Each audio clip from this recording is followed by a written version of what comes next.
ناظرین السلام علیکم ورحمۃ اللہ وبرکاتہ۔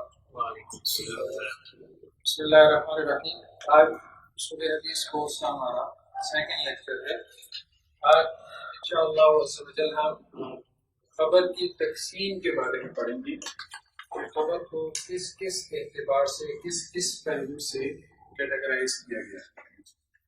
تو کل ہم نے سب سے پہلے تو ایک کوشچن ہم نے کھڑا کیا تھا، جب تک سوال پیدا نہ ہو تو اس وقت تک اگر آپ پڑھتے جائیں تو وہ پھر ذہن میں بیٹھتا ہے، سوال پیدا کر کے جب پڑھیں گے تو پھر وہ چیز ذہن میں اچھی طرح سے راسخ ہو جاتی ہے۔ سوال ہمارا یہ تھا، یعنی ایک بگ کوشچن یہ تھا، بڑا سوال، کہ یہ دین ہم تک کیسے پہنچا۔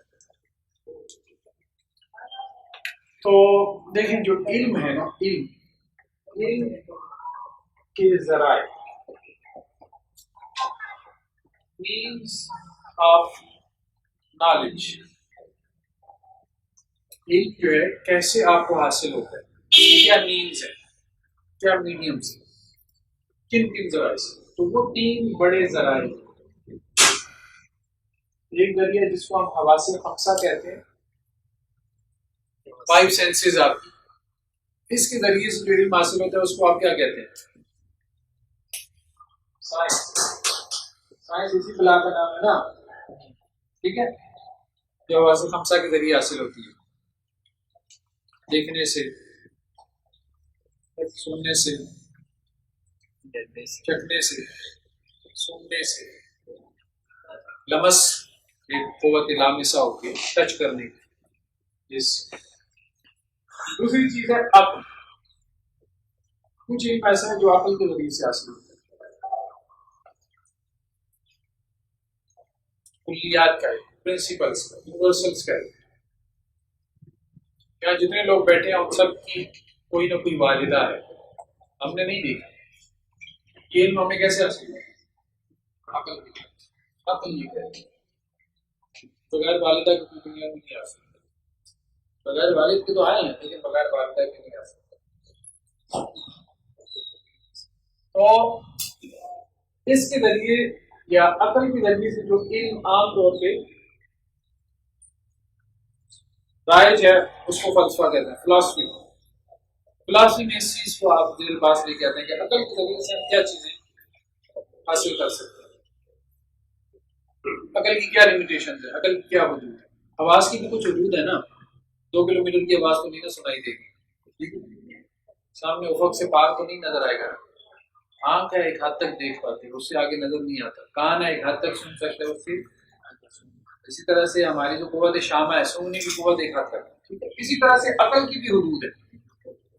جہاں سائنس کی حدود، حواس کی حدود ختم ہوتی ہیں وہاں عقل کی حدود شروع ہوتی ہے، اور جہاں عقل کی حدود ختم ہو جاتی ہے تو وہاں سے ایک تیسرا ذریعہ شروع ہوتا ہے جس کو ہم کہتے ہیں الہام۔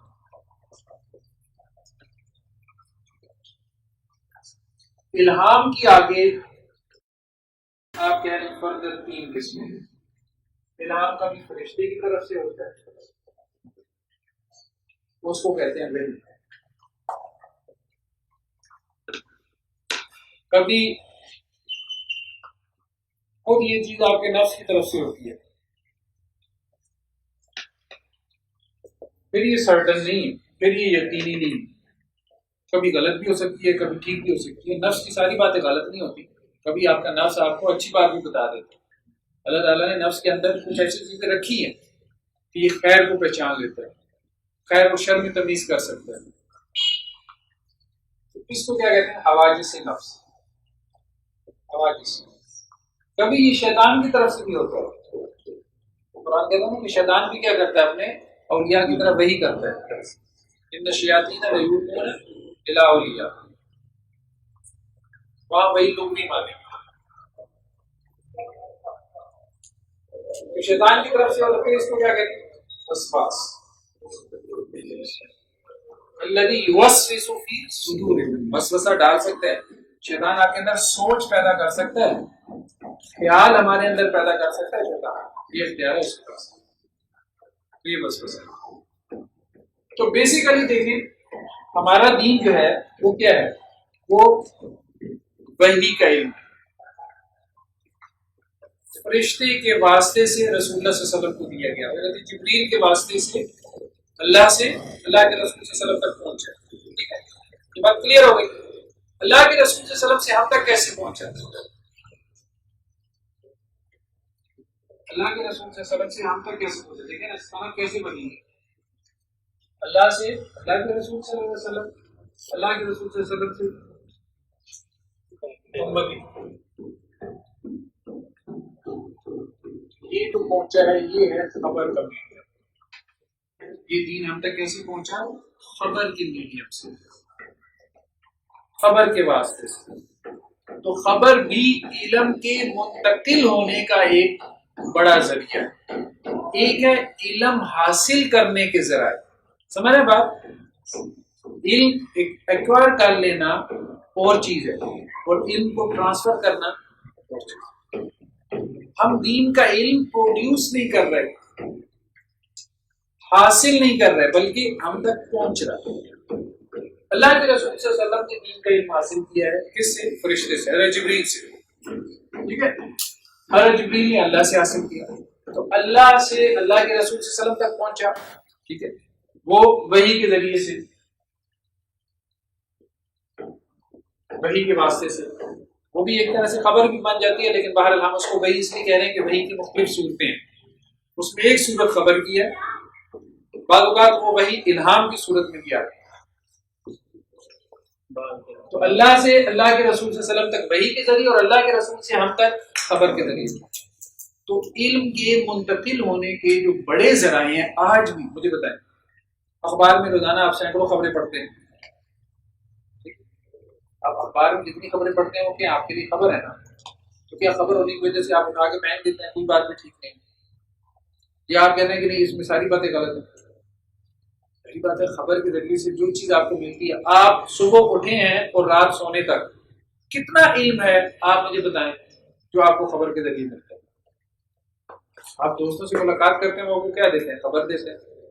گھر میں بیٹھی ہوئی آپ میاں بیوی آپس میں گفتگو کر رہے ہیں، آپ کے بچے جو ہے بتا رہے ہیں اسکول میں یہ ہوا وہ ہوا، وہ سب کیا ہے؟ خبر ہے. آپ کے ہر چیز کو اٹھا کے پھینک دیتے ہیں. تو خبر ایک معتبر ذریعہ ہے، صرف دین میں نہیں. ہم یہ بات کر رہے ہیں، خبر صرف دین میں نہیں بلکہ ہماری پوری زندگی کا دار و مدار انحصار خبر کے اوپر ہے. خبر کو اٹھا کے پھینک دیں اور اس کو نالج نہیں رہتا. انسان مجبور ہے کہ خبر کے ذریعے سے علم حاصل کرے، اور خبر کے ذریعے سے علم کے اوپر یہ ٹیلی ویژن چینل تو اب آپ کے 15-20 سال کی مار ہے نا، اس سے پہلے تو نہیں تھے یہ. اب تو کہیں گے نا ہم آپ کو دکھا دیتے ہیں. ابھی 15-20 سال سے پہلے تو اخبار تھی. ٹھیک ہے، اب جو دکھا دیتے ہیں اس میں بھی جو دجل اور فریب آ رہا ہے، جو دکھا رہا ہے مجھے بتائیں کیا کچھ نہیں کیا جا سکتا. ایسی ایسی انجینئرنگ ہو رہی ہے، انسان مطلب حیران رہ جاتا ہے. مطلب جو لوگ اس کے ماہر ہیں فوٹو شاپ وغیرہ کے. اب مجھے کمپیوٹر سائنس کے ہمارے کولیگ پچھلے دنوں دکھا رہے تھے، کہہ رہے تھے آپ سب یہ دیکھیں گے کیا جالیت پھیلائی ہے. ٹھیک ہے، فوٹو شاپ میں کمال دکھا رہے تھے کہ 4-5 امیجز لے کے ایک نیا امیج، فیس امیج اس کو کریٹ کر رہے ہیں، اور اس شکل والا انسان پوری دنیا میں نہیں، شکل ہی نہیں ہے دنیا میں، لیکن آپ اس کی ویڈیو پروڈیوس کر رہے ہیں. مطلب یہ ہے کہ وہ جو آپ دیکھ بھی رہے ہیں وہ بھی سائنس نہیں ہے، اس میں سب چلتا ہے. پتہ نہیں کیا اینیمیشن ہوئی ہے، کیا اس کے اندر جو ہے وہ ویڈیو ایفیکٹس ڈالے ہیں، کیا گرافک ڈیزائننگ ہوئی ہے. تو کہنے کا مقصد یہ ہے کہ خبر جو ہے نا سب سے بڑا ذریعہ، سب سے بڑا. آپ کتاب پڑھ رہے ہیں، کتاب کیا ہے؟ آپ کے لیے تو خبر ہی ہے نا. ایکسپیریمنٹ کس نے کیا ہے؟ وہ تو سائنسسٹ نے کیا ہے لیب میں. آپ نے جا کے اس کا ایکسپیریمنٹ دیکھا ہے؟ جو کیمسٹری میں آپ پڑھ رہے ہیں، فزکس میں پڑھ رہے ہیں، آپ کے لیے تو وہ سارا سائنس کا علم کیا ہے؟ خبر ہے. آپ تو نہیں تو اس لیب کی شکل بھی نہیں دیکھی ہوگی. پاکستان میں وہ لیب بنانا اتنا عذاب ہوگا، اتنا مہنگا اکوپمنٹ ہوگا، تو کیا ہے آپ کے لیے سارا خبر ہے. وہ 2-4 سائنسدانوں نے تجربہ کیا ہے تو آپ اس کے اوپر ایمان لے کے آ رہے ہیں، بس یہی بات ہے. تو یہ جو ہمیں کہتے ہیں نا کہ جی ہم تو مشاہدے والے لوگ ہیں اور آپ سارے خبروں والے ہیں، ایسی کوئی بات نہیں. تو یہ جو ہمیں کہتے ہیں نا کہ ہم تو سائنس والے ہیں، مشاہدے والے ہیں، آبزرویشن والے ہیں، ایکسپیریمنٹس والے ہیں، اور آپ سارے خبروں والے ہیں، تو یہ بات غلط ہے. سب سائنس کا سارا نالج ہمارے لیے ایک طرح سے خبر ہے. 2-4 سائنسٹسٹ کے لیے تو وہ ایکسپیریمنٹ ہوگا جنہوں نے براہ راست وہ ایکسپیریمنٹ کیا ہے. باقی سارے سائنسدانوں کے لیے بھی وہ ایک خبر ہی ہوتا ہے. کہتے ہیں نا ریپیٹیبل ایکسپیریمنٹ کو سائنس کہتے ہیں. بھائی ریپیٹیبل ایکسپیریمنٹ, آپ نے ایکسپیریمنٹ کر لیا, آپ چاند پہ پہنچ گئے.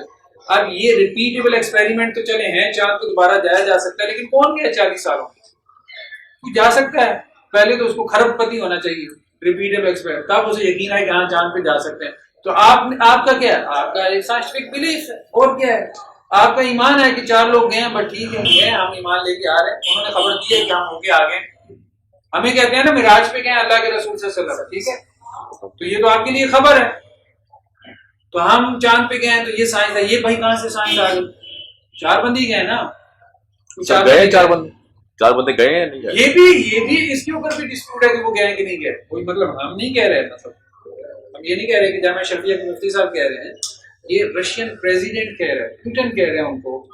اور ریسنٹلی اس نے غالباً 2015 یا 16 میں کہا تھا, اور یہ چیز ٹیلی گراف میں دی انڈیپینڈنٹ میں پبلش ہوئی. پوٹن نے کہا ان کو کہ وہ ناسا والوں کو کہ وہ ہمیں ویڈیوز دکھا رہے ہیں کہ تم چاند پہ گئے ہو. انہوں نے کہا اوریجنل ویڈیو ضائع ہو گئی. اوریجنل ویڈیو ضائع ہو چکی ہے. چاند پہ جانے والی ویڈیو, لوگ اپنے گھر کی شادی کی ویڈیو بناتے ہیں, وہ ضائع نہیں ہونے دیتے, 80 سال تک اس کو سنبھال کے رکھتے ہیں. آپ وہ انسانی کی تاریخ کا اتنا بڑا واقعہ, انسان ایک مرتبہ گیا چاند, اس کی ویڈیو آپ نے ضائع کر دی.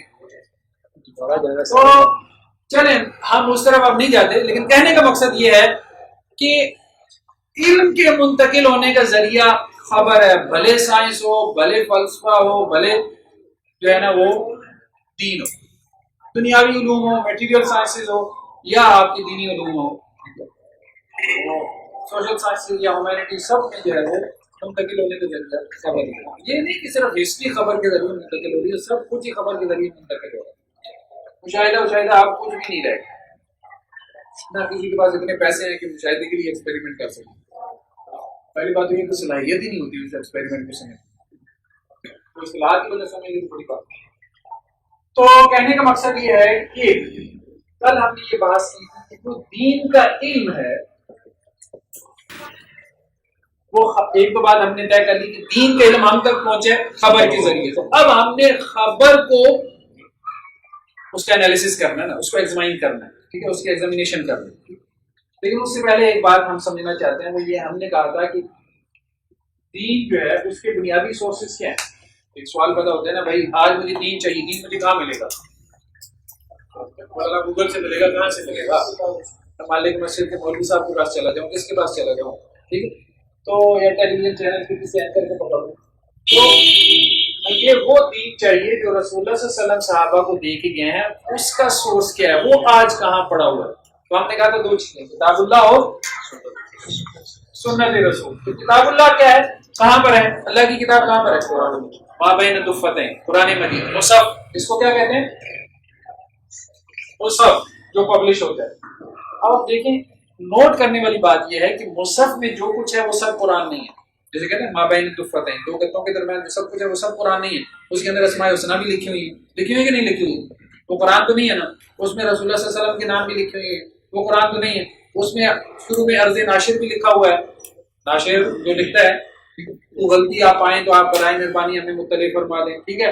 اس میں آخر میں پروف ریڈر کے جو ہے وہ سرٹیفکیٹ بھی ہے کہ ہم نے قرآن مجید کو حرف بحرف چیک کیا ہے اور اس کو ہم نے صحیح پایا ہے, ٹھیک ہے. یہ سب ظاہر بات ہے, یہ تو نازل نہیں ہوا.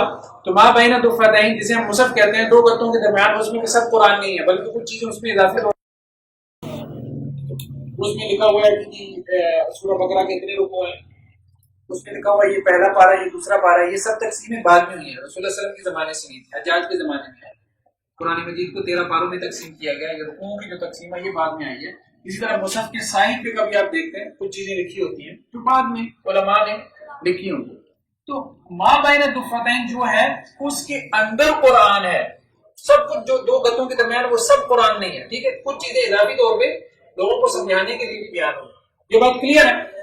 اسی طرح سے حدیث جو ہے نا, جسے آپ کہتے ہیں حدیث کی کتابیں, سیاہ ستہ, جو کچھ ان میں ہے وہ سب سنت رسول نہیں ہے, سب سنت رسول نہیں. اہم نقطہ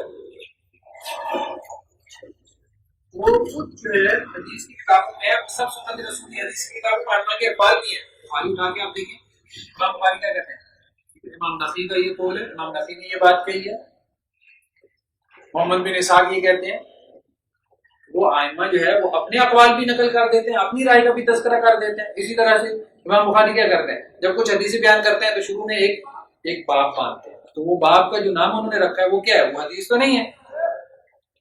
اسی طرح سے ہر حدیث کے شروع میں ایک چین آف نریٹرز ہے, سند جسے کہتے ہیں. بہت سارے راویوں کے نام ہے, 4 5 6 7 8. یہ تو قول رسول نہیں ہے, نہ یہ کوئی فعل رسول ہے, نہ یہ تقریر رسول ہے. تو حدیث کی کتابوں میں جو کچھ نقل ہو گیا تو وہ سب حدیث نہیں. ٹھیک ہے, اس کے اندر سنت ہے. ٹھیک ہے, حدیث کی کتابوں میں سنت ہے. جیسے ہم نے کہا مابین دو فتحین کے اندر قرآن ہے, قرآن اس سے باہر نہیں ہے. ان دو گتوں کے درمیان باہر قرآن نہیں ہے, لیکن دو گتوں کے درمیان کچھ اور بھی چیزیں آتی ہیں اضافی طور پر, لوگوں کو سمجھانے کے لیے, ڈرنے کے لیے, ایجوکیشن کے لیے. اسی طرح احادیث کی کتابوں میں سنت رسول کے علاوہ بھی کچھ نقل ہو گیا. صحابہ کے اقوال آ گئے, احمدین کے اقوال آ گئے, راویوں کے اقوال آ گئے. راوی بعض اوقات اپنی رائے درمیان میں بیان کر دیتے ہیں. ٹھیک ہے, بہت سارے مشکل الفاظ کی شرح بیان کر دیتے ہیں راوی, اس کو ادراج کہتے ہیں. ہم آگے پڑھیں گے. تو یہ اہم بات ہے. ٹھیک ہے, یہ نکتہ آگے ہمیں کام آئے گا, خاص طور پہ منکرین حدیث کی, کہ وہ حدیث کی کتابوں میں جو کچھ ہے اس کے اوپر تنقید کرنا شروع کر دیتے ہیں. اب مثال کے طور پہ ایک جو صحاب حدیث کو نہیں مانتے تھے, ان کو منکرین حدیث کہتے ہیں جو حدیث کا انکار کرتے ہیں. اب بخاری کے اندر ایک واقعہ ہے, ایک تابعی یہ کہتے ہیں, ایک تابعی کون ہے, صحابی کے شخص, وہ کہتے ہیں میں نے یمن میں یہ دیکھا کہ وہ مطلب ایک بندر نے جو ہے وہ بدکاری کی. ان کے اندر بھی مطلب کوئی کانسیپٹ ہوگا نا, پیرنگ کا کانسیپٹ ہوگا. ٹھیک ہے, تو ایک بندے نے بدکاری کی, تو اس بدکاری کی وجہ سے دوسرے بندوں نے اس کو پتھر مار مار کے ہلاک کر دیا, یعنی رجم کر دیا. وہ یہ کانسیپٹ دینا چاہ رہے تھے کہ بندروں میں بھی یہ کانسیپٹ ہے رجم کر دینے کا, یعنی وہ بھی اڈلٹری کو جو ہے وہ جائز نہیں سمجھتے. اب یہ بات حدیث رسولی ہے, کیا آپ اس کو حدیث بنا کے کریٹیسائز کرنا شروع کرتے ہیں؟ ایک تابعی کا قول ہے, ایک تابعی کا قول ہے. ٹھیک ہے, آپ نہیں مانتے نہ مانے, ان کا ایک مشاہدہ ہے نا, ان کی ایک آبزرویشن, انہوں نے ایک واقعہ دیکھا, انہوں نے بیان کر دیا, اتنی سی بات. تو یہ عام بات ہے. بعض اوقات وہ جس کے اوپر نقد کر رہے ہوتے ہیں نا, جس چیز کے اوپر, وہ کہہ رہے ہیں یہ تو اللاجیکل ہے, بندروں میں بھی اڈلٹری کا کیسی باتیں آپ کر رہے ہیں, آپ کی حدیثوں میں کیسی بات. بھائی حدیث کی کتاب میں آنے کا مطلب یہ نہیں ہے کہ یہ اللہ کے رسول صلی اللہ علیہ وسلم کی بات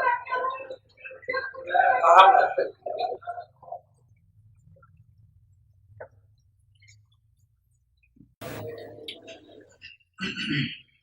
تو ہم نے یہ بات کہی تھی کہ نقل ہونے کے اعتبار سے یا ہم تک پہنچنے کے اعتبار سے,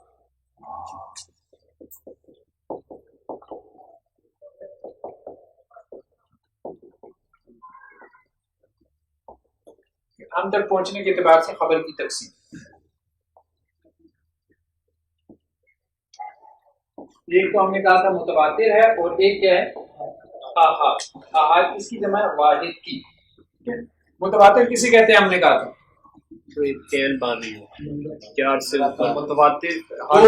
متواتر میں دو کانسیپٹ, متواتر میں دو کانسیپٹ ہے. ایک وہ ہے جو کوانٹٹی کو دیکھتے ہیں.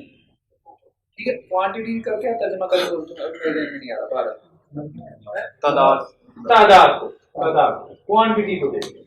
ٹھیک ہے, کہ اتنا راوی ہو, اتنے راوی ہوں, اتنے لوگ بیان کرنے والے ہوں, تو وہ متواتر ہوتا ہے. کچھ نے کہا وہ تعداد 4 ہے, کچھ نے کہا 5 ہے, کچھ نے کہا 7 ہے, کچھ نے 10, کچھ نے 11, کچھ نے 12. ٹھیک ہے, کچھ نے 17, کچھ نے کہا 30, کچھ نے کہا 40, کسی نے کہا 70, کسی نے کہا 313, کسی نے کہا 1400 اینڈ سو آن. ٹھیک ہے, کوئی اتفاق نہیں. ہم نے کہا تھا یہ متواتر کا کانسیپٹ, یہ اس طرح سے آپ کبھی حل نہیں کر سکتے. کس کی بات مانیں گے؟ اور دوسری بات یہ ہے کہ جس کے پاس جو دلیل ہے وہ دلیل اس قابل ہے ہی نہیں, کیا آپ اس کی دلیل کے اوپر کوئی اعتماد کریں؟ یہ کوئی بات ہے کہ 11 اس لیے ہے کہ جی احد عشرہ کا کبا, یوسف علیہ السلام نے 11 ستارے دیکھے, اور 10 اس لیے ہے کہ دل عشرہ کو کام ملا. ہاں, ایک چیز ہے کوالٹی. کہ خبر کی کوالٹی کی بات ہو رہی ہے. ایک خبر کی کوالٹی جو ہے وہ اتنی اچھی ہے کہ اس سے آپ کو یقین حاصل ہوتا ہے. معیار کی بات ہو رہی ہے کہ اگر آپ کو یقین حاصل ہو اس خبر سے، سرٹینٹی حاصل ہو، تو وہ متواتر ہے، بھلے وہ ایک آدمی کی ہو. ہم نے مثال دی تھی مالک النافع عن عبد اللہ.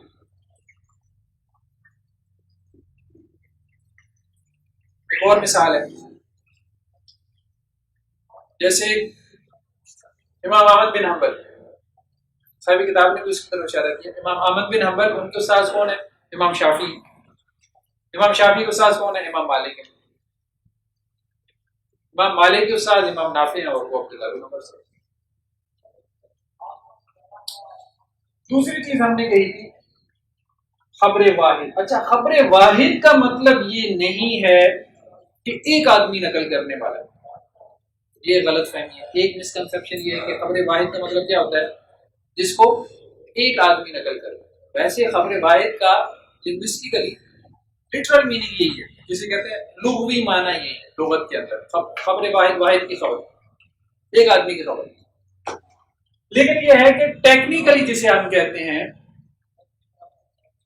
لٹریری میننگ جو اس کا ہے، وہ ٹیکنیکل میننگ کیا ہے کہ کبھی تین کی خبر کو خبر واحد کہتے ہیں، کبھی دو کی خبر کو خبر واحد کہتے ہیں، کبھی ایک کی خبر کو خبر واحد کہتے ہیں.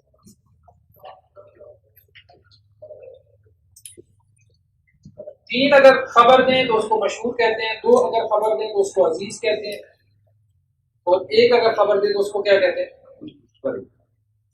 یعنی تین صحابہ ایک خبر کو بیان کر رہے ہیں تو وہ کیا ہوگی؟ مشہور. دو صحابہ بیان کر رہے ہیں تو عزیز.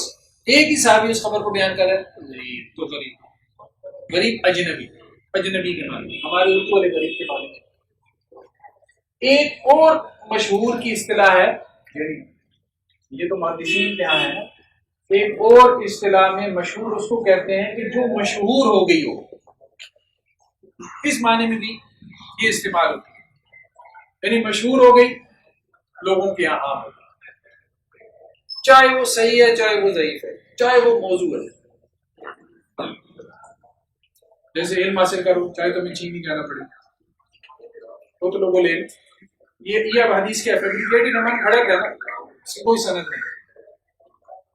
اسی طرح یہ روایت کہ نماز مومن کی معراج ہے، اب آپ کی ٹیکسٹ بکس کے اندر لکھی ہوتی ہے نماز مومن کی معراج ہے، بہت معروف حدیث ہے لیکن حدیث ہے ہی نہیں. یہ حضرت مجدد الفسانی کا قول ہے. نماز دین کا ستون ہے، یہ حضرت عمر رضی اللہ عنہ کا قول ہے. اسی طرح سے اور بہت ساری چیزیں جو کہ صحابہ کے اقوال تھے یا ائمہ دین کے اقوال تھے، لیکن وہ حدیث کے طور پہ کیا ہوگا؟ معروف. حب الحطب، حب الوطن من الایمان، وطن کی محبت ایمان کا حصہ ہے، ایمان کا جزء. بات ٹھیک ہے، بات ٹھیک ہے، لیکن یہ ہے کہ اب نماز مومن کی معراج ہے، بات تو ٹھیک ہے. آپ جب اللہ اکبر کہہ کے اللہ سے ملاقات ہی کرتے ہیں نا نماز کے اندر، اللہ سے بات تو ٹھیک ہے. ضعیف حدیث ہونے کا مطلب یہ نہیں ہوتا کہ بات غلط ہے. اقوال ضعیف بھی تو کوئی چیز ہوتی ہے نا. تو وہ جو کوٹیشنز ہوتی ہیں ظاہری بات ہے وہ ان میں حکمت بھی ہوتی ہے، ان میں دانش بھی ہوتی ہے، ان میں وزڈم بھی ہوتی ہے، لیکن اللہ کے رسول نے کہی ہے کہ نہیں کہی. الصلاۃ معراج المومن، وہ مجدد الفسانی کا ہوگا. تو بات ٹھیک ہے لیکن رسول صلی اللہ علیہ وسلم نے تو مشہور بعض اوقات اس حدیث کو بھی کہہ دیتے ہیں جو مشہور ہو گئی ہو، لیکن ٹیکنیکلی کس حدیث کو کہتے ہیں؟ جس کو تین لوگ بیان کر رہے ہیں، اور عزیز جس کو دو، اور غریب جس کو ایک بیان کر رہے ہیں. اب یہاں پہ اختلاف یہ ہے، یہ تو ہم نے کہا کہ متواتر وہ خبر ہوتی ہے جس سے یقین حاصل ہوتا ہے. یعنی آپ کو خبر دی گئی نا تو اب آپ کو شک نہیں ہوتا، ڈاؤٹ نہیں ہوتا، آپ فوراً یقین کر لیتے ہیں یہ خبر سچ ہے. خبر میں کتنے پہلو ہوتے ہیں؟ دو پہلو ہوتے ہیں. خبر کسے کہتے ہیں؟ خبر کہتے ہیں اس کو کہ جس میں دو پہلو، سچ کا اور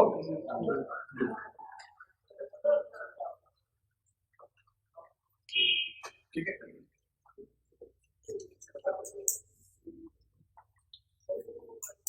اگر ایک پہلو غالب ہو جائے خبر میں، اگر ایک پہلو، یعنی خبر یا تو سچی ہوگی نا یا جھوٹی ہوگی. خبر میں اگر ایک پہلو غالب ہو جائے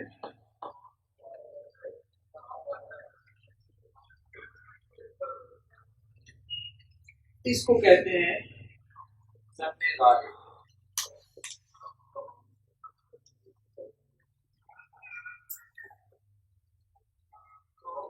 اگر خبر میں ایک پہلو متعین ہو جائے اس کو کہتے ہیں یقین، اس کو کہتے ہیں علم. علم بھی کہتے ہیں 100% ایک پہلو متعین ہو گیا، یہ سچ ہے یا جھوٹ ہے، تو کیا آ گیا؟ یقین آ گیا. اچھا ظن غالب 80%، 90%، 85%، تھوڑا بہت شک ہے، تھوڑا بہت ہے، اس کو کیا کہیں گے؟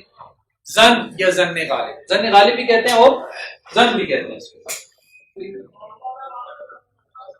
خبر سے بعض اوقات یقین حاصل ہوتا ہے، بعض اوقات یہ خبر سے آپ کو کیا حاصل ہوتا ہے؟ یقینی علم، سرٹن نالج. کب یقینی علم حاصل ہوتا ہے؟ اب آپ بتائیں. نہیں، جب خبر کیا ہو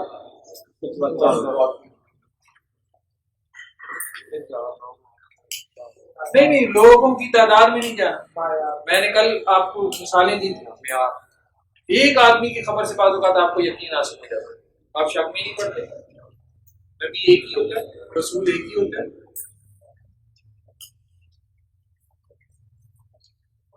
بعض اوقات جو ہے جو خبر آپ کو دی جاتی ہے ظن غالب ہوتا ہے، یعنی آپ کہتے ہیں یار اس میں شک ہے، پاسبلٹی ہے کہ غلط بھی ہو. بعض اوقات یہ ہوتا ہے کہ اس خبر میں دونوں پہلو برابر ہو جاتے ہیں، 50-50% ہوتا ہے، اس کو کہتے ہیں شک. یعنی 50% ادھر ہے، آپ 50% ہو گئے، اس کو کہتے ہیں شک. شک میں کوئی علم حاصل ہوگا مجھے بتائیں؟ نہیں. جو پہلو مرجو ہوتا ہے اس کو کہتے ہیں وہم.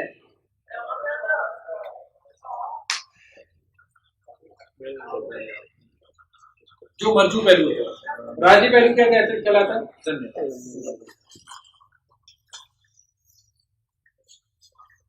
تو بیسیکلی متواتر سے یقینی علم حاصل ہوتا ہے. اب خبر واحد کے بارے میں یہ پیدا ہوئی کہ خبر واحد سے یہ والا علم حاصل ہوتا ہے. اچھا اس کو تو علم ہی نہیں نہ کہنا، یہ کون سا علم ہے، یہ وہم کون سا علم ہے. ٹھیک ہے، اس کی تو ہم بات ہی بتا رہے ہیں.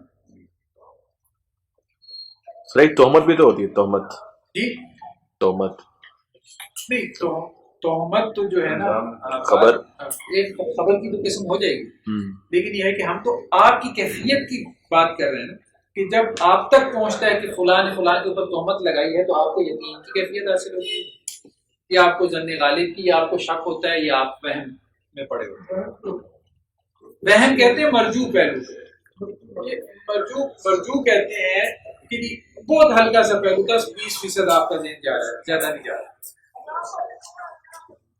یہ دیکھ رہے ہیں، یہ 50% پہ شک ہے نا، تو اس سے کم اگر لیول ہے آپ کا کیفیت کا تو وہ وہم میں آ جائے گا. تو ظن حاصل ہوتا ہے یا یقین حاصل ہوتا ہے خبر واحد سے؟ یہ ایک ڈیبیٹ پیدا ہوئی، ایک ڈسکشن پیدا ہوئی ہمارے. اس میں دو رائے ہیں. ایک رائے یہ ہے کہ خبر واحد سے جو ہے وہ ظن حاصل ہوتا ہے، اور ایک رائے یہ ہے کہ اس سے یقین حاصل ہوتا ہے. ایک رائے ان کے درمیان میں ہے، وہ مجھے اچھی لگتی ہے، اور وہ رائے معتدل رائے ہے. وہ رائے یہ ہے کہ تحقیق سے پہلے ظن حاصل ہوتا ہے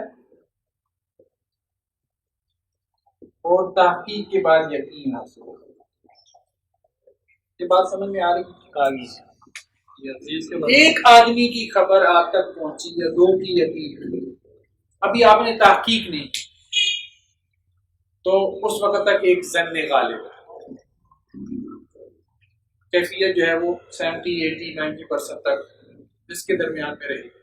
پھر آپ اس کی تحقیق کر لیتے تو اس کے بعد آپ کی کیفیت کہاں چلی جاتی ہے؟ یقین. کسی نے آپ کو 29واں روزہ تھا کسی نے آپ کو کہا کہ جی چاند نکل آیا،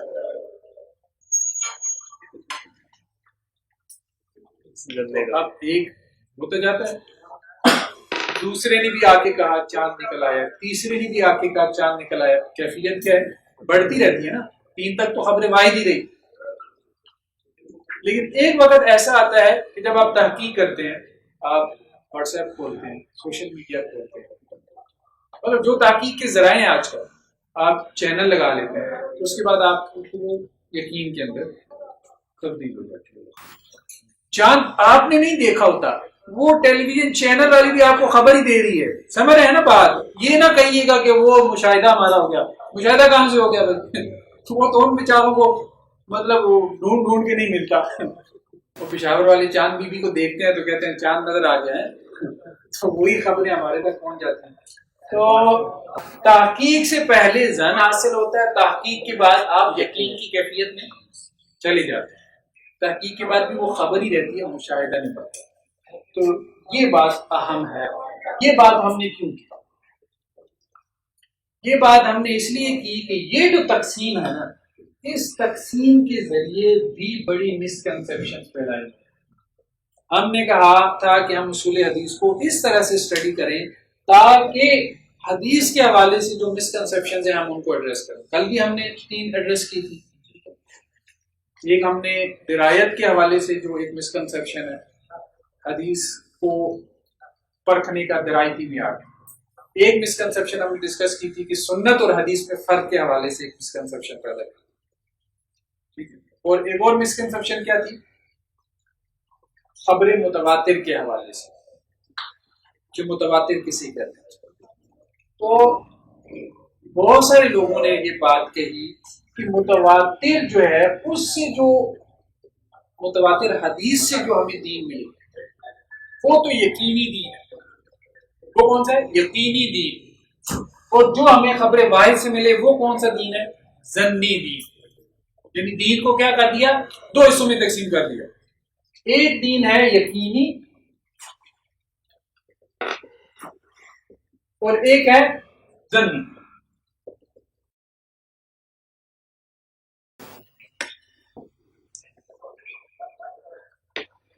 تو یہ بات درست نہیں ہے۔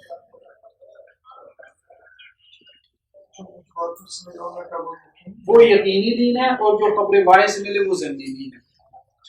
اب آپ دیکھیں ایکچوئل میں صورتحال کیا ہے۔ صورتحال یہ ہے کہ جسے متواتر کہتے ہیں، متواتر کی 2 قسمیں کی۔ ایک متواتر وہ ہے جسے کہتے ہیں لفظی، اور ایک متواتر وہ ہے جو کہ معنوی ہے۔ اصل متواتر یہی ہے، یعنی جس کے لفظوں میں تواتر ہو۔ ایک حدیث جو ہے 70 صحابہ نے روایت کی۔ کون سی حدیث؟ من کذب علیہ متعمدا فلیتبوأ مقعدہ من النار۔ اللہ کے وسلم نے کہا جو مجھ پہ جھوٹ بولے گا تو وہ اپنا ٹھکانہ جہنم میں بنا لے، یعنی جو جھوٹی حدیث بیان کرے گا اس کا ٹھکانہ کیا ہے؟ جہنم۔ جو موضوع حدیث بیان کرے گا، فیبریکیٹڈ حدیث لوگوں کو سنائے گا، اس کا ٹھکانہ جہنم ہے۔ یہ اللہ کے وسلم نے کہا۔ یہ کتنے صحابہ نے بیان؟ 70 صحابہ۔ انہی الفاظ کے ساتھ تھوڑا بہت فرق ہو سکتا ہے لیکن الفاظ نہیں۔ اس کو کیا کہتے ہیں؟ متواتر لفظی۔ ایک ہوتا ہے متواتر معنوی، اس میں لفظ نہیں ہوتے۔ مثلا 100 کے قریب حدیث ہیں جن میں دعا کا ذکر کہیں بھی ہے کہ اللہ کے وسلم نے دعا کی، تشہد میں یہ دعا مانگی، کہیں بھی ہے کہ اللہ کے وسلم نے صلاۃ الاستسقاء میں یہ دعا مانگی، کہیں بھی ہے کہ اللہ کے وسلم نے ہاتھ اٹھا کے دعا مانگی۔ مختلف کیفیات میں، مختلف حالات میں، مختلف اوقات میں اللہ کے وسلم نے کیا کیا؟ دعا مانگی۔ تو انہوں نے کہا دعا جو ہے نا یہ 100 حدیثوں سے ثابت ہو گئی، یعنی 100 حدیثوں میں اس کا ذکر آ گیا۔ اس کو کہتے ہیں متواتر معنوی، یعنی واقعہ بالکل ہو رہا ہے، وہ 100 واقعات ہیں لیکن ان 100 واقعات میں ایک چیز کامن ہے، وہ کیا ہے؟ وہ دعا۔ یہ اصل میں متواتر نہیں، اصل متواتر یہ ہے کہ ایک ہی چیز جو ہے نا اس کو لوگ روایت کر رہے ہیں، یہ ایک ہی حدیث ہے۔ یہ کتنی ہے؟ اچھا متواتر معنوی بھی زیادہ نہیں، یہ میکسیمم جو لوگوں نے اس کو بیان کیا وہ 100 کے قریب۔ متواتر لفظی کیا ہے؟ ایک حدیث ہے۔ تو جب آپ نے کہا کہ جی اخبار احاد سے ضمنی علم حاصل ہوتا ہے تو پھر اس کا مطلب کیا ہے کہ حدیث سے ضمنی علم حاصل ہے. ایک بس نکال لیں، باقی ساری حدیث. بیسیکلی اس تفریق کے ذریعے سے، اس فرق کے ذریعے، اس کیٹاگرائزیشن کے ذریعے سے حدیث کے مقام کو گرایا گیا. دیکھیں میں ایک ایکویشن لکھتا ہوں. ایکویشن یہ ہے کہ خبر واحد از اکول ٹو حدیث. خبر واحد کیا ہے؟ حدیث. حدیث کا پورا ذخیرہ آپ کا خبر واحد ہے. میں نے آپ کو کہا کہ صرف ایک حدیث ہے جو متواتر ہے صحیح معنوں میں، جسے آپ متواتر کہہ سکتے ہیں. وہ کیا ہے؟ ایک حدیث ہے. باقی ساری حدیث ہیں خبر واحد ہے. تو خبر واحد از اکول ٹو حدیث. تو آپ جب یہ کہہ رہے ہیں کہ خبر واحد سے ضمنی علم حاصل ہو رہا ہے تو پھر آپ بیسیکلی کیا بات کہہ رہے ہیں؟ حدیث سے ضمنی علم حاصل ہوتا ہے. قرآن کا علم کیا ہے؟ قطعی ہے، سرٹن ہے. ضمنی کے مقابلے میں کیا لفظ استعمال ہوتا ہے؟ قطعی، یقینی. اور زن گمان سے بھی ہے نا. حدیث کا علم تو گمان کے درجے کا ہے، قرآن کا علم قطعی ہے، یقینی. یہ فرق کر دیا نا. اب آپ نے دین میں فرق کر دیا. قرآن کا دین یقینی نہیں، اس کا تو ہم انکار نہیں کریں. حدیث کا اس میں زن ہے، اس پہ بحث ہو سکتا ہے. یہ ایٹیٹیوڈ ہے، اس سے حدیث کا مقام جو ہے وہ گرایا. تو ہم نے کیا بات کی؟ ہم نے بات یہ کی ہے کہ وہ اصل میں یہ تقسیم کیوں کرتے ہیں. وہ تقسیم اس لیے اس کو ہائی لائٹ کرتے ہیں تاکہ آپ یہ نہ کہیں کہ ہم نے حدیث کی بات. وہ کہتے ہیں دیکھیں حدیث سے بھی یقینی علم حاصل ہوتا ہے، حدیث سے بھی یقینی علم. ہم تو مانتے ہیں بس متواتر ہونے چاہیے. اچھا متواتر کتنی حدیث ہے جو مولانا میاں اسلائی صاحب خود لکھ گئے ہیں؟ ایک ہی حدیث متواتر خود لکھ گئے. بھائی جب آپ کہہ رہے ہیں ایک متواتر حدیث ہے پھر یہ تقسیم بنانے کی کیا ضرورت ہے؟ ایک حدیث کے لیے آپ نے اصطلاح گاڑ لی. اچھا یہ اصطلاح بھی محدثین کی نہیں، متواتر کی اصطلاح محدثین کی نہیں ہے. یہ بیسیکلی یونانیوں کی اصطلاح تھی، گریک فلسفی سے آئی ہے. ہمارے یہاں اصول فقہ میں، اصول فقہ سے یہ آئی ہے اصول حدیث میں. اور اصول حدیث کی ایک ہم نے کل ایک سورس کا ذکر کیا تھا، مقدمہ ابن صلاح کا. ہم نے کہا تھا یہ بیسک سورس ہے، یہ درسی کتاب ٹیکسٹ بک مقدمہ ابن صلاح. تو امام ابن صلاح کہتے ہیں کہ اصول حدیث سے یہ اصطلاح خطیب بغدادی لے کے آئے. خطیب بغدادی سے پہلے ہم محدثین میں کوئی بھی واقف نہیں تھا متواتر کی اصطلاح سے. اس لیے متقدمین جو محدثین ہیں ان کو نہیں پتہ متواتر کیا بلاؤ، نہ بخاری کو، نہ مسلم کو، نہ ترمذی کو، نہ نسائی کو، کسی کو بھی نہیں پتہ. نہ امام احمد کو، نہ امام مالک کو، نہ امام شافعی کو، نہ امام ابو حنیفہ کو. خطیب بغدادی جو ہے وہ 5ویں صدی ہجری میں، 5ویں صدی ہجری کافی سال ہو گئے نا، 400 سال کا تو وقفہ پڑ گیا نا.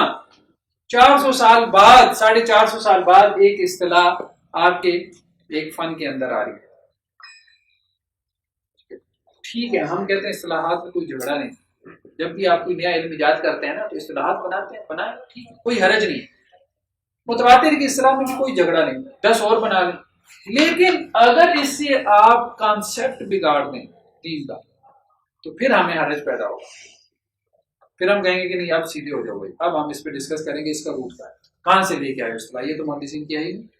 ائمہ متقدمین میں سے بڑے فقہاء سے لے آؤ، ٹھیک ہے، ائمہ سے لے آؤ، محدثین سے لے آؤ، کسی کے پاس نہیں ہے.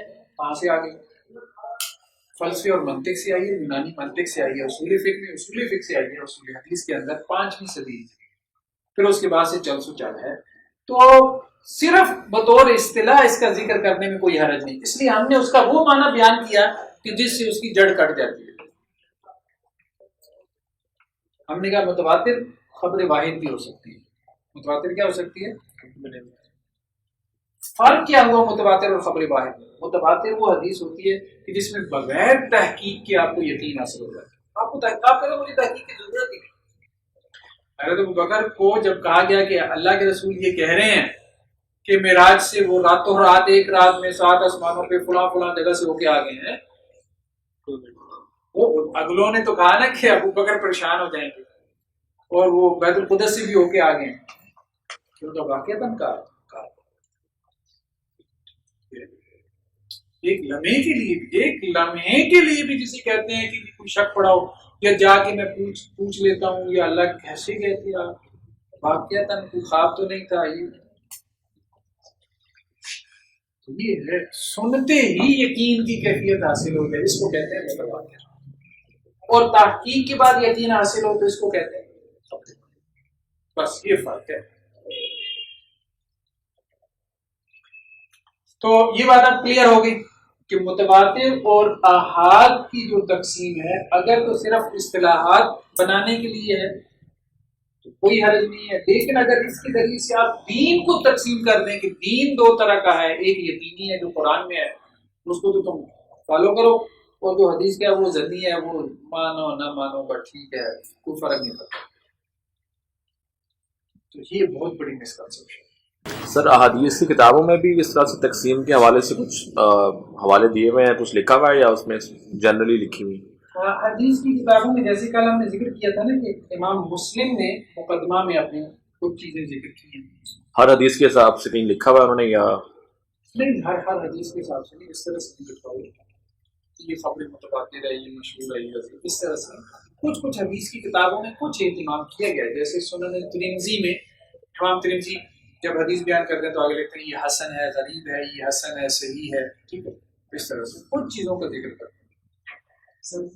جی یہ جو ہے کہ نواز میں بار آ جائیے حدیث کی بکس نہیں ہوگی تو نہیں ہے، تلاش کر کے دیکھیں آپ، سننے میں تو ملتی ہے تو مجھے بھی بتائیں، سننے میں متواتر لگ رہی ہے، سننے میں متواتر لگ رہی ہے۔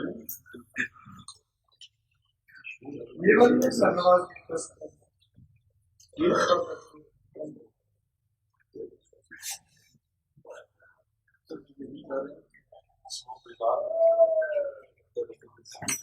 جی جی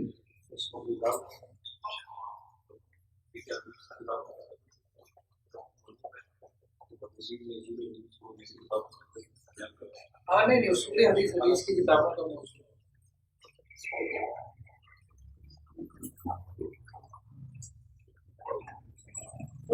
رد کے اعتبار سے ٹھیک ہے، ایک کیٹیگرائزیشن کی حدیث کی کہ ہم تک حدیث کیسے پہنچے، خبر ہم تک کیسے منتقل ہوئی، لیکن آپ نے کہا تھا اصول میں سب سے پہلے جو ہے وہ اصول تفسیر ہے، ٹھیک ہے، اس کے بعد کیا ہے اصول حدیث ہے، اسی طرح سے نا پہلے قرآن ہے پھر حدیث ہے، لیکن ہم نے پہلے اصول حدیث کو کیوں لیا؟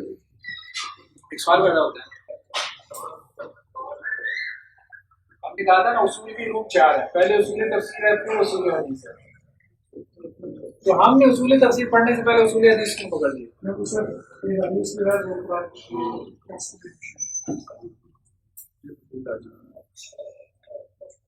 اس کی وجہ یہ ہے، ایک بات ہم نے کی تھی کہ اصول تفسیر کی انٹرپریٹیشن کے اصول، قرآن مجید کی شرح، اس کی ایکسپلینیشن، کیسے آپ اس کو کھولیں گے، کیسے آپ اس کو بیان کریں گے۔ اصول حدیث کیا ہے کہ دین آپ تک کیسے پہنچے، بھائی پہلے پہنچے گا تو پھر انٹرپریٹ کرو گے نا، پہلے یہ تو پتہ چل جائے کہ بھائی مجھے جو ملا ہے یہ ملاوٹ سے پاک ہے، یہ خالص ہے، اس میں کوئی آمیزش نہیں ہے، پہلے میں اس کو حاصل کروں گا جو خالص ہے پھر اس کو انٹرپریٹ کروں گا۔ تو اصول حدیث جو ہے نا کہ دین ہم تک پہنچا کیسے ہے اس کو بیان کر رہا ہے، اللہ کے رسول صلی اللہ علیہ وسلم سے ہم تک پہلے تو پہنچنا پہلا مسئلہ ہے نا، انٹرپریٹیشن دوسرا مسئلہ ہے، اس کی انڈرسٹینڈنگ دوسرا مسئلہ ہے، پہلے کتاب ملے گی تو پھر سمجھوں گا نا، تو کتاب مجھ تک اتھینٹک طریقے سے پہنچے گی تو پھر میں اس کو انڈرسٹینڈ کروں گا، تو اس لیے ہم نے پہلے اصول حدیث کو رکھا۔ قرآن جس طرح سے منتقل ہوتا ہے اس کو اصول قرات کہتے ہیں، وہ تھوڑا سا ڈیفرنٹ ہے اس سے، لیکن کسی دن ہم انشاءاللہ اس کو بھی مختصراً ڈسکس کریں۔ مقبول اور مردود، قبول اور رد کے اعتبار سے کون سی حدیث کو آپ ایکسپٹ کریں گے, کون سی حدیث کو آپ ریجیکٹ کر دیں گے. ایک یہ ہے کہ جو ہم تک پہنچی ہے کتنے لوگوں نے وہ پہنچائی ہے, 4 نے, 3 نے, 2 نے, 1 نے, کتنے لوگوں کے ذریعے سے واسطے سے ہم تک پہنچی ہے. اور ایک یہ ہے کہ کون سی حدیث کو ہم قبول کریں گے اور کون سی کو ہم ریجیکٹ کریں گے. تو جو مقبول حدیث ہے اس کی کتنی قسمیں ہیں؟ 4. کتنی ہے؟ 4. صحیح, حسن, صحیح لغیری اور حسن لغیری.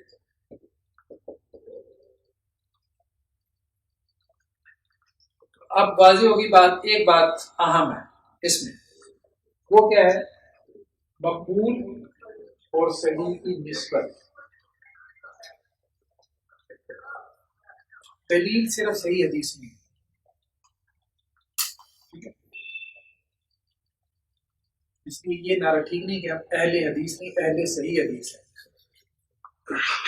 صحیح کے علاوہ بھی بہت ساری چیزیں ہیں جن سے دین ثابت ہوتا ہے, حسن سے بھی دین ثابت ہو جاتا ہے. ہم کہہ رہے ہیں نا مقبول, مقبول وہ ہے کہ جس حدیث کو ہم نے قبول کر لینا ہے, جو حجت بن سکتی ہے, جو بائنڈنگ ہو سکتی ہے, جو اتھینٹک ہو سکتی ہے, جو سورس آف شریعہ بن سکتی ہے. وہ صرف صحیح نہیں ہے بلکہ اس کے ساتھ 2 قسمیں ہوتی ہیں, یا ایک قسم کہہ لیں, حسن کہہ لیں.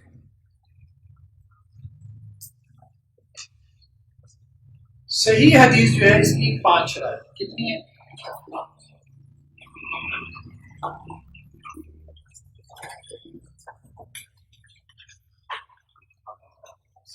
تمام راوی عادل ہوں. تمام راوی کیا عادل. راوی تو سمجھ رہے ہیں نا, نیریٹر. تو عادل ہونے سے مراد یہ ہے کہ وہ فاسق و فاجر نہ ہو. عادل ہونے سے مراد یہ ہے کہ وہ کاذب نہ ہو, جھوٹا نہ ہو. عادل ہونے سے مراد یہ ہے کہ اس کے اوپر تہمت کذب, ایک اصطلاح استعمال ہوتی ہے, جھوٹ کی تہمت نہ ہو. عادل ہونے سے مراد یہ ہے کہ وہ بدتی نہ ہو, وہ مجہول نہ ہو. مجہول کہتے ہیں انانیمس نہ ہو, مطلب اس کا کریکٹر ہمارے سامنے ہو. عدالت کا تعلق کس سے ہے؟ عدالت کا تعلق کریکٹر سے. کریکٹر وائز انسان کیسا ہے. بڑی بات ہے کہ جھوٹا نہیں ہونا چاہیے نا, جھوٹا ہوگا تو اس کی بات کا کیا اعتبار, جھوٹے آدمی کی بات کا کیا اعتبار. دوسرا یہ ہے کہ ضابط ہو. ضبط کا تعلق میموری سے, اس کی میمورائزیشن سے, اس کے حافظے سے. اس کی میمورائزیشن کیسی ہے؟ یہ 2 قسم کا ہے, دونوں میں سے کوئی ایک ہی ہو تو چل جاتا ہے. ضبط صدر جسے کہتے ہیں کہ جی سینے کا جو میمورائزیشن, یاد کرنے میں, یاد رکھنے میں اچھا ہو. جیسے کچھ لوگوں کا حافظہ یاد رکھنے میں بہت اچھا ہوتا ہے. ضبط کتاب یا پھر یہ ہے کہ لکھ لیتا ہوں, لکھ کر محفوظ کر دیتا ہوں بات, استاذ کی بات, ٹھیک. تو دونوں چل جاتے ہیں. تو ضابط ہونے سے مراد یہ ہے کہ اس کی میمورائزیشن اچھی. اس میں ایک اصطلاح استعمال ہوتی ہے سوئی حفظ کا شکار نہ ہو, یعنی اس کا حافظہ برا نہ ہو, ٹھیک ہے, مختلط نہ ہو, یعنی چیزیں اس پہ گڑبڑ نہ ہو جاتی, ٹھیک ہے. تو ایک چیز کو دوسری کے ساتھ گڑبڑ خلط ملط نہ کر دیتا ہو, ٹھیک ہے. فاحش الغلط نہ ہو. فاحش الغلط کہتے ہیں مطلب بڑی بڑی فاحش غلطیاں نہ کرتا ہو. تو اس طرح سے. تیسری چیز کیا ہے کہ اس کی سند متصل. سند متصل ہونے سے مراد کیا ہے کہ تمام راوی اس کے اندر جو ہے وہ موجود ہو, درمیان میں کوئی راوی گرا ہوا نہ ہو. جو چین ہے اس کے اندر کنٹینیوٹی, ڈسکنیکشن نہیں. گرا ہوا سر کس طرح سے جی, اور کس طرح سے گرا ہوا؟ مثال کے طور پہ ایک فرضی مثال بیان کر رہا ہوں تو اس کو سمجھنے میں ذرا آسانی ہوگی کیونکہ وہ نام آپ لوگ جانتے ہیں. جیسے امام احمد ہے, ان کے استاد ہیں امام شافعی. امام شافعی کے استاد ہیں امام مالک. امام مالک کے استاد ہیں امام نافع. امام نافع کے استاد ہیں عبداللہ بن عمر. یہ ایک چین ہے. امام احمد کہتے ہیں میں نے شافعی سے بات سنی ہے یہ حدیث, امام شافعی کہتے ہیں میں نے مالک سے یہ حدیث سنی ہے, امام مالک کہتے ہیں میں نے نافع سے یہ حدیث سنی ہے. نافع کہتے ہیں میں نے عبداللہ بن عمر سے یہ حدیث سنی. اس کو کیا کہتے ہیں؟ چین. اس کو کہتے ہیں سند. یہ جو پورا سلسلہ ہوتا ہے چین آف نیریٹرز. یعنی امام احمد کی کتاب ہوتی ہے نا, امام احمد مصنف آثر, انہوں نے اپنی کتاب میں ایک حدیث لکھنی ہے تو وہ اپنے سے پھر بیان کریں گے. مجھے خبر تھی شافعی نے, شافعی کو خبر تھی مالک نے, مالک کو بتایا تھا نافع نے, نافع نے سنا تھا عبداللہ بن عمر سے. اب درمیان میں اگر کوئی گر جائے, مثال کے طور پہ امام مالک کہیں کہ مجھے بتایا, امام احمد کہیں کہ مجھے بتایا امام مالک نے, تو یہ ممکن ہے. اس کی وجہ یہ ہے کہ امام احمد نے کبھی امام مالک کی شاگردی اختیار نہیں کی, تو درمیان میں کوئی راوی کیا ہے, گر گیا. یہاں پہ کوئی راوی اور بھی آ سکتا ہے, امام شافعی کی جگہ پہ کوئی اور بھی نام لکھا جا سکتا ہے. لکھا تو جا سکتا ہے لیکن مثال گڑبڑ ہو جائے گی نا. مثال نہیں, مطلب وہ امام مالک کا شاگرد نہ ہو, یہاں پہ جو امام شافعی کا نام لکھا نا, وہ امام مالک کا شاگرد نہ ہو لیکن امام احمد کا استاد ہو. ایک وقت میں دو بھی استاد ہو سکتے ہیں نا. ہم سمجھنا یہ چاہ رہے ہیں کہ سند جو ہے نا کیسے منقطع ہوتی ہے, سند کیسے ٹوٹتی ہے, ہم یہ سمجھنا چاہ رہے ہیں. یہ نہیں ہے امام احمد نے جن لوگوں سے علم حاصل کیا وہ تو سینکڑوں ہیں, تو امام احمد نے صرف حدیث امام شافعی سے تو نہیں لی, بہت سارے لوگوں سے لی ہے. ٹھیک ہے, کبھی وہ کہیں گے شافعی نے مجھے بیان کیا, کبھی وہ کہیں گے فلاں نے مجھے بیان کیا, لیکن مالک سے تو انہوں نے حدیث نہیں بیان کی, اس لیے کہ امام احمد اور امام مالک کے درمیان فرق بہت زیادہ ہے. امام مالک کو بھی آپ سمجھائیں گے, امام احمد ڈائریکٹ نافع سے بیان. ہاں, امام احمد مثال کے طور پہ کہتے ہیں کہ جی عبداللہ بن عمر نے یہ بات کہی. تو کس زمرے میں آئے گا سر پھر یہ؟ جی تو کس زمرے میں آئے گا یہ؟ مردود کے زمرے میں آئے گا؟ یہ ریجیکٹڈ ہو جائے گی. مردود ہو جائے. صحیح حدیث کی شرط کیا ہے؟ سند متصل ہو. صحیح حدیث کی سند یہ کہ سند متصل ہونی چاہیے. سوری, صحیح حدیث کے لیے ضروری ہے, شرط ہے کہ سند متصل ہو. چوتھی چیز کیا ہے کہ وہ حدیث جو ہے وہ شاذ نہ ہو, یعنی اس میں شذوذ نہ ہو. شذوذ ذرا مشکل لفظ ہے, میں اس طرف نہیں جا رہا, تھوڑا آسان. شاذ نہ ہو. شاذ کا مطلب یہ ہے, اچھا ایک اور بات, ان دونوں صفات کو ملا لیں تو اس کے لیے ایک لفظ ہے سکا. سکا راوی کبھی سنا ہے؟ سکا راوی اس کو کہتے ہیں جو کریکٹر وائز بھی ٹھیک ہے, آپ سے کے اعتبار سے بھی اچھا ہے, اس کو کہتے ہیں سکا راوی. سکا راوی جو ہے یہ سکات یا اوسط ان کی مخالفت کرے.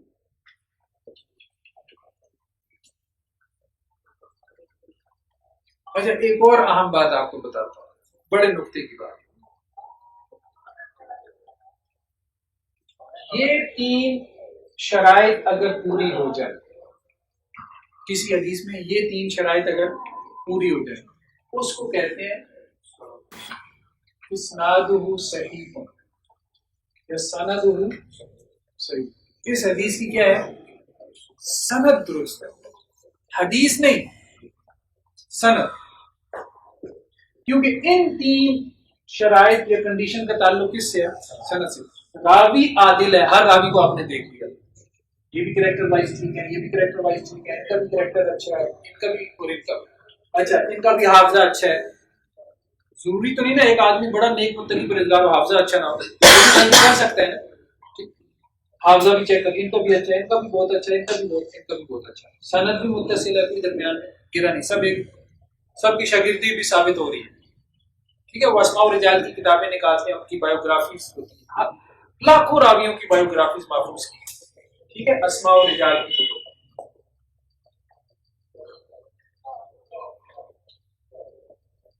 اسماء نیمز و رجال, بڑے بڑے لوگ. اب سند ٹھیک ثابت ہو گئی. اگلی جو دو شرائط ہیں ان کا تعلق کس سے؟ متن سے.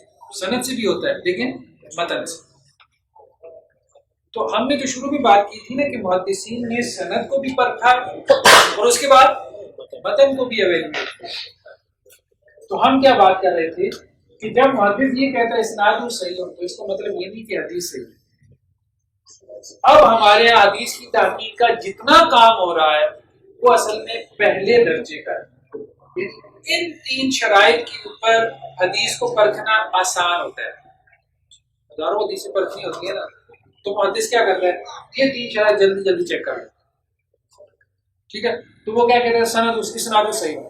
عام آدمی کو غلط فہمی کیا لگتی ہے، جیسے انجینئر محمد علی مرزا صاحب جیسے لوگ، ٹھیک، تو وہ اب کیا کرتے ہیں، وہ اس کو صحیح حدیث بیان کر کے صحیح حدیث سمجھ کے اس کو بیان کرنا شروع کرتے ہیں۔ بلکہ ہوا یہ کہ وہ میرے کو دوست مجھے لے کے وہاں چلے گا، آج سر چلتے ہیں، چلتے چلتے چلے گئے، ہم ملاقات کی، میں نے ہم نے کہا کہ وہ اور بھی لوگ آئے ہوئے تھے مختلف شہروں سے، 15-20 لوگ تھے، کہنے لگے کہ سب ایک ایک سوال کر رہے۔ میں نے یہ سوال کو 3 مرتبہ دہرایا، سمجھ ہی نہیں آیا۔ میں نے کہا کہ مجھے یہ بتائیں کہ آپ کا ایک کتابچہ ہے، ان کا وہ کتابچہ ہے واقعہ کربلا کا پس منظر، تاریخی پس منظر، 72 صحیح الاسناد احادیث کی روشنی، صحیح الاسناد۔ اب یہ ٹائٹل ہے، کتابچے کا ٹائٹل ہے، اور اس کتابچے کو وہ کہتے ہیں یہ میری دی بیسٹ پروڈکٹ ہے، میرا ہائیڈروجن بم ہے، ان کی زندگی کا نچوڑ ہے، ریسرچ کا ہے۔ میں نے کہا جی اس کا جو ٹائٹل ہے اس میں آپ نے ایک بات لکھی، اب بندے کو کتاب کی ٹائٹل کی نہ سمجھ آئے مجھے بتائیں پھر آپ کیا کہیں گے اس کو؟ آپ نے کتاب کا ٹائٹل یہ دیا ہے کہ واقعہ کربلا کا حقیقی یا تاریخی پس منظر، 72 صحیح الاسناد۔ میں نے کہا صحیح الاسناد حدیث کسے کہتے ہیں، سمجھ ہی نہ آئی۔ وہ منکرین حدیث ہوتے ہیں، فلاں ہوتے ہیں۔ میں نے کہا میں نہ منکرین حدیث، میں تو حدیث کو ماننے والوں میں سے ہوں۔ آپ مجھے یہ بتائیں کہ آپ نے اس کو صحیح حدیث کیوں نہیں لکھا، آپ نے اس کو صحیح الاسناد کیوں لکھا؟ ایسے اس نے لکھا ٹھیک تھا، اس لیے کہ جن لوگوں کی تحقیق اس نے نقل کی ہوئی تھی حدیثوں کے آخر میں، ان سب نے اس کو لکھا ہوا تھا صحیح الاسناد۔ علامہ البانی نے، شیخ زبیر علی زئی صاحب نے، شیخ غلام مصطفیٰ زئی، سب نے، ان کو تو پتا تھا نا، ان کا فیلڈ تھا۔ تم اچھا نہ سمجھ میں آئی، میں نے کہا اچھا چلیں یوں میں سوال بدل دیتا ہوں، آپ مجھے یہ بتائیں کہ صحیح اور صحیح الاسناد حدیث میں کیا فرق ہوتا ہے؟ تو یہ فلاں یہ وہ سوال ہی نہیں سمجھ۔ تو آپ نے ایک پروڈکٹ جو ہے، جو آپ کی دی بیسٹ پروڈکٹ ہے، جو آپ کا ہائیڈروجن بم ہے علماء کے لیے، اس کی بنیاد آپ نے رکھی ہے صحیح الاسناد احادیث کے اوپر۔ صحیح الاسناد حدیث اس کو کہتے ہیں جس کی ابھی تحقیق ہی مکمل نہیں ہوئی، وہ ابھی صحیح ہونا کوالیفائی نہیں کر سکی، اس کی تحقیق ہی انکمپلیٹ ہے۔ جس حدیث کی تحقیق انکمپلیٹ ہے اس کو آپ بھی بیسٹ پروڈکٹ کہہ رہے ہیں، اور بھائی پہلے تحقیق تو مکمل کرو۔ سمجھ آئی بات؟ چلے بات اس کو ہم ختم کرتے ہیں۔ اسنادہ صحیح کا مطلب ہوتا ہے کہ محدث نے 3 شرائط کے اوپر اس حدیث کو پرکھ لیا، یعنی اس نے کہا کہ بھائی ان 3 کو میں نے دیکھ لیا، مزید جس نے کام کرنا ہے وہ آخری 2 کو دیکھ لیا۔ اگر آخری 2 بھی اس نے اس کے اوپر پرکھ لیا تو پھر وہ حدیث کیا ہو جائے گی؟ مقبول کیا ہے؟ اسناد صحیح نہیں، صحیح حدیث، اسناد حسن نہیں، حسن حدیث نہیں۔ تو حدیث شاذ نہ ہو، یعنی ثقہ راوی ثقات یا اوسط کی مخالفت نہ کرے۔ ثقہ کی جمع کیا ہے؟ ثقہ۔ شاذ جو ہے نا، شیوز کہتے ہیں مطلب اجنبیت کو، ایک آدمی جو جماعت سے جیسے علیحدہ ہو جاتا ہے، منشد رشد النار، جو جماعت سے علیحدہ ہوا وہ آگ میں گیا۔ تو شاذ وہ ہے جیسے بکریوں کا ریوڑ ہے نا، اس میں سے ایک بکری علیحدہ ہو گئی، اس کو شاذ کہیں گے۔ تو ثقہ راوی ثقات یا اوسط کی مخالفت کرے، یعنی ایک حدیث کو، ایک ٹیکسٹ اور متن کو ایک راوی ثقہ ہے، وہ ایک طرح سے بیان کر رہا ہے، اس کے 5-6 ساتھی اور ہیں، وہ اسی ٹیکسٹ کو اسی استاد سے جب بیان کرتے ہیں، مثال کے طور پہ آپ میرے شاگرد ہیں، ٹھیک ہے، آپ میں سے ایک جو کلاس کا ایک جو مطلب جو ہونہار بچہ ہے وہ کہتا ہے کہ آج حافظ زبیر صاحب نے یہ بات کی ہے، باقی 5 کہتے ہیں کہ نہیں حافظ زبیر صاحب نے یہ نہیں یہ بات کی تھی، دونوں کے الفاظ میں کیا ہے فرق ہے، 5 کہہ رہے ہیں کہ یہ کی تھی، ایک کہہ رہے ہیں یہ کی تھی، ہیں وہ بھی ثقہ وہ 5 بھی کیا ہے؟ سکہ ہیں. تو کس کی بات مانی جائے گی؟ 5 کی بات مانی جائے گی. اس کو کہتے ہیں سکہ راوی سکات کی مخالفت کرے. یعنی ایک ہی حدیث جو ہے جب اس کے مختلف متن آ جائیں مختلف راویوں سے، ایک استاد کے کتنے شاگرد، بہت شاگرد ہوتے ہیں نا، وہ ان میں آپس میں کنٹرڈکشن آ جاتا ہے شاگردوں میں، ٹھیک، تو پھر آپ کیا کرتے ہیں؟ آپ سکہ راوی کی روایت کو کیا کہتے ہیں؟ یہ شاذ ہے سکہ راوی، سکہ راوی ہے، سند بھی متصل ہے، عادل ضابط سب کچھ ہے، لیکن آپ اس کی حدیث قبول نہیں کریں گے. کیوں نہیں کریں گے؟ آپ کہیں گے کہ یہ ان کی مخالفت کر رہے ہیں، ہم ان کی لیں گے، اس کی نہیں لیں گے بغیر کسی کمنٹری کے. سر حدیث کے ٹیکسٹ میں اگلے کے ساتھ اختلاف ہے، ٹیکسٹ میں بھی ہوتا ہے، الفاظ سند میں بھی ہوتا ہے، دونوں میں ہوتا ہے، متن میں بھی ہوتا ہے، سند میں بھی ہوتا ہے. سکہ راوی اوسط کی مخالفت کرے، اوسط یعنی اپنے سے زیادہ سکہ کی مخالفت کرے. اب دیکھیں نا، امام شافعی کے ایک شاگرد ہیں امام احمد، اور امام شافعی کے ایک شاگرد امام سے ہیں. امام احمد جب حدیث بیان کرتے ہیں تو اور طرح سے، ایک اور شاگرد ہیں وہ اور طرح سے بیان کرتے ہیں، تو آپ کس کی بات مانیں گے؟ دوسری کی بات کو آپ کیا کہیں گے؟ نہیں یار اس کی بات. اس کو کہتے ہیں سکہ راوی اوسط کی. یہ تبھی ممکن ہوگا نا جب آپ ایک حدیث کے جو ٹیکسٹ ہیں، 20 ٹیکسٹ ہیں، اس کو آپ کیا کریں گے؟ جمع کر کے اس کو اینالائز کریں گے، کمپیریٹو اسٹڈی کریں گے. اور آخری چیز کیا ہے کہ اس حدیث میں کوئی علت نہ ہو، معلول حدیث کا. علت ویسے کہتے ہیں بیماری کو، کوئی خفیہ عیب جو عام آدمی کو معلوم نہیں ہوتا.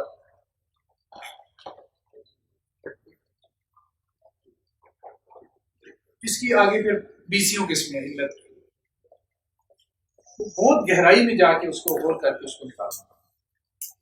تو یہ 5 چیزیں ہیں، اگر ان پہ کوئی حدیث پوری اترے تو اس کو ہم کیا کہتے ہیں؟ صحیح ہے. اور ان 5 میں سے یہ جو دوسری جو شرط ہے، اس میں اگر تھوڑی سی کمی ہو جائے، یعنی اس کا ضبط، جسے کہتے ہیں ضبط جو ہے خفیف ہو، تھوڑا سا ہلکا ہو، یعنی زیادہ نہیں، تھوڑا سے اس کی میموری تھوڑی سی ہلکی ہو، تو اس حدیث کو پھر کیا کہہ دیتے ہیں؟ یعنی میموری تھوڑی سی کمی بیشی تو ہو سکتی ہے نا میموری میں، اس کی وجہ سے تو ہم اس کی حدیث ریجیکٹ نہیں نہ کریں. بات یہ ہو کہ غلطیاں بڑی نہ کرتا ہو، باقی عادل ہے، سند متصل ہے، شاذ نہیں ہے، اس میں کوئی علت نہیں ہے. تو حسن میں کتنی شرائط ہوتی ہیں؟ 4. 5ویں شرط سمجھیں گے ہلکے درجے میں ہوتی ہے، عادل. سبحانک اللہم و بحمدک. زندگی شعور سے الحکمہ انٹرنیشنل آپ کا تعاون درکار ہے. آپ ہماری معاونت کے ذریعے اس مقدس مشن میں ہمارے رفیق بن جائیے. For donation account number 059292913100271 002741 branch code 0727 account title Hafiz Shafiq Rahman MCB.